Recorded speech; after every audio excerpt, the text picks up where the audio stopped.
Assalamualaikum warahmatullahi wabarakatuh. Apa kabar anak-anak semuanya? Semoga dalam keadaan sehat walafiat. Berjumpa lagi bersama Ibu Ayu Wulandari di mata pelajaran Sejarah Indonesia kelas 11. Baiklah anak-anak, dalam pembuatan video pembelajaran ini, Ibu bekerja sama dengan Bapak sejarah kita, Bapak Samlani Ibrahim. Nah, baiklah, pada pertemuan kali ini kita akan membahas mengenai penjajahan bangsa Eropa di Indonesia. Baiklah, anak-anak, apabila ada pertanyaan, silakan tulis di kolom komentar.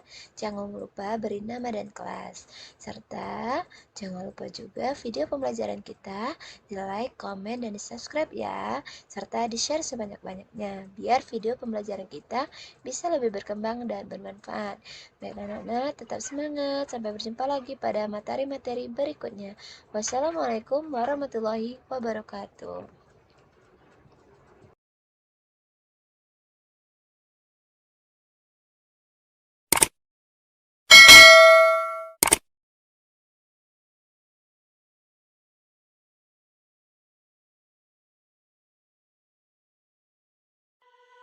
Kolonialisme dan imperialisme.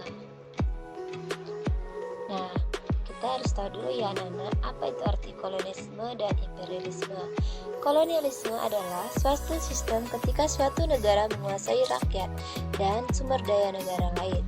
Sedangkan imperialisme yaitu suatu penjajahan langsung yang dilakukan oleh suatu negara terhadap negara lain. Ini adalah pertanyaan anak. Tujuannya berlayar ke samudra ya. Sebelum kolonialisme dan imperialisme sudah ada, perdagangan antar bangsa yang disebut jalur sutra sejak 130 sebelum Masehi. Komoditas utama di jalur sutra adalah sutra dari Cina. Jalur sutra ramai karena kedatangan saudagar dari Seleukia, Antioquia, Alexandria, dan Persepolis, semua daerah taklukan Romawi. Ini adalah lalu lintas perdagangan dunia sebelum era kolonialisme dan imperialisme.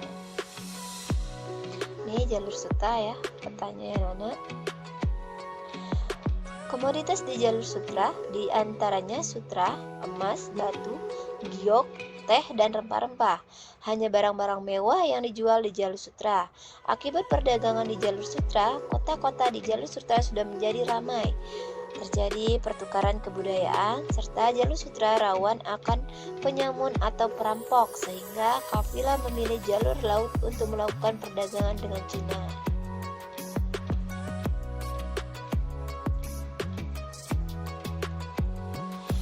Jalur sutra laut atau disebut jalur rempah-rempah menghubungkan antara Arab dan Cina melalui jalur laut.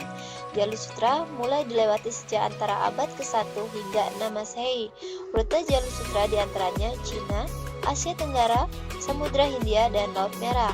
Komoditi jalur sutra diantaranya rempah-rempah, gerabah dari Cina, sutra, dan lain-lain. Nah, ini juga ada peta jalur sutra ya Nana, bisa dilihat. Komoditas jalur sutra Cina Eropa itu yang dihasilkannya yaitu porselen ya. Cina menyumbang porselen yang diperjualbelikan di sepanjang jalur sutra. Kain sutra menjadi komoditas utama di jalur sutra. Rempah-rempah, di mana rempah-rempah Cina didapatkan dari Indonesia dan diperjualbelikan di sepanjang jalur sutra. Gading, kerang, buluh hewan menjadi kesukaan orang Eropa sebagai makanan ya anak-anak, serta bubuk mesiu. Bubuk mesiu menjadi salah satu bahan yang dibutuhkan untuk kerajaan Romawi.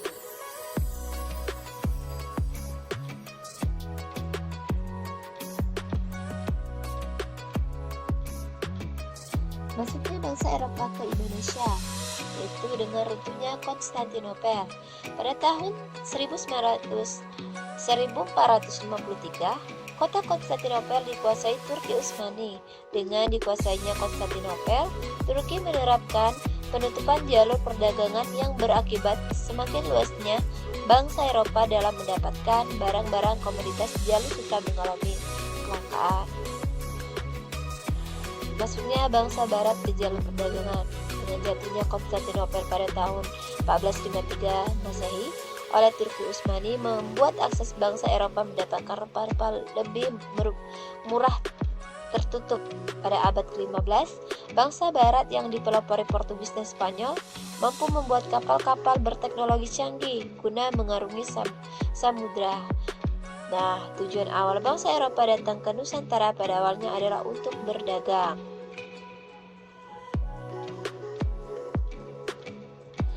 Ini pertanyaan anak. Ini juga eksplorasi samudra pasca jatuhnya Konstantinopel, yaitu penjelajahan samudra bangsa barat. Pelaut-pelaut bangsa Eropa pada akhir abad ke-15 Masehi dan pada permulaan abad ke-16 Masehi berhasil menjelajahi samudra yang luas sampai ke negeri-negeri baru seperti Amerika, Afrika, dan Asia Timur termasuk Indonesia.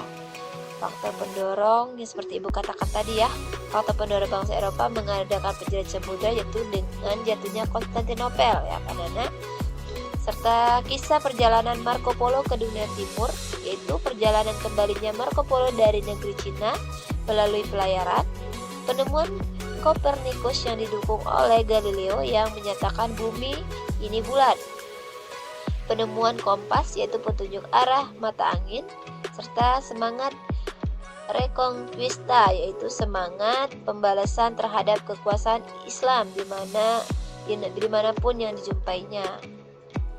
Nah ini ya, jatuhnya Konstantinopel, kisah perjalanan Marco Polo, penemuan teori bumi bulat, penemuan kompas, serta semangat Reconquista ya, faktor yang mendorong penjelajahan samudra. Adapun tujuan penjelajahan samudra yaitu adanya 3G ya anak-anak. Apa itu 3G? Goal, glory, dan gospel. Goal adalah memburu kekayaan, glory memburu kejayaan, gospel menyebarkan agama. Nah, ini tujuan dari penjelajahan samudra. Goal, glory, gospel. Goal, adanya prospek ekonomi di dunia timur serta keinginan untuk berdagang secara langsung dengan dunia timur. Sedangkan glory, mencapai kejayaan suatu bangsa, dan gospel menyebarkan agama Nasrani. Ada juga alasan penjelajahan Eropa ke Nusantara, yaitu Indonesia sejak awal tarik Masehi dikenal sebagai sumber penghasil rempah-rempah. Rempah-rempah ini sangat dibutuhkan oleh orang-orang Eropa sebagai obat, pengawet makanan, dan bumbu masakan. Orang-orang Eropa biasa membeli rempah-rempah dari pedagang Asia Barat. Oleh karena membelinya dari pedagang perantara, harga rempah-rempah tersebut menjadi mahal.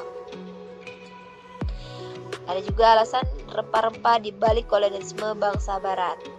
Mahalnya harga rempah-rempah tersebut mendorong orang-orang Eropa untuk mencari rempah-rempah langsung ke daerah sumbernya, yaitu Indonesia ya anak.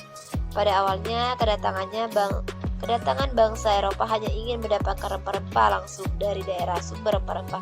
Namun tujuan tersebut berubah menjadi ingin menguasai Indonesia.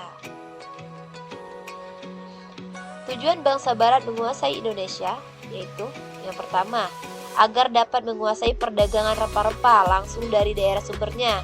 Cara tersebut dilakukan dengan menerapkan monopoli perdagangan. Yang kedua, menguasai wilayah strategis untuk perdagangan dan basis militer. Yang ketiga, mengeruk sebanyak mungkin kekayaan sumber daya alam suatu wilayah.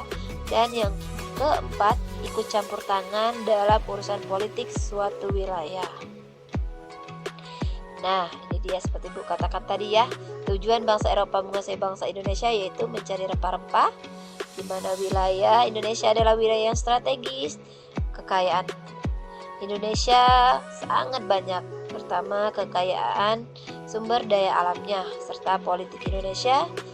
Dengan masuknya ke perpolitikan di Indonesia, penjajahan dapat memuluskan rencana perluasan wilayah. Baiklah Nana, mungkin cukup di sini saja materi hari ini. Sampai berjumpa lagi pada materi-materi selanjutnya. Apabila ada pertanyaan silakan tulis di kolom komentar. Tetap semangat. Jangan lupa jaga kesehatan. Sampai berjumpa lagi pada pertemuan berikutnya. Wassalamualaikum warahmatullahi wabarakatuh.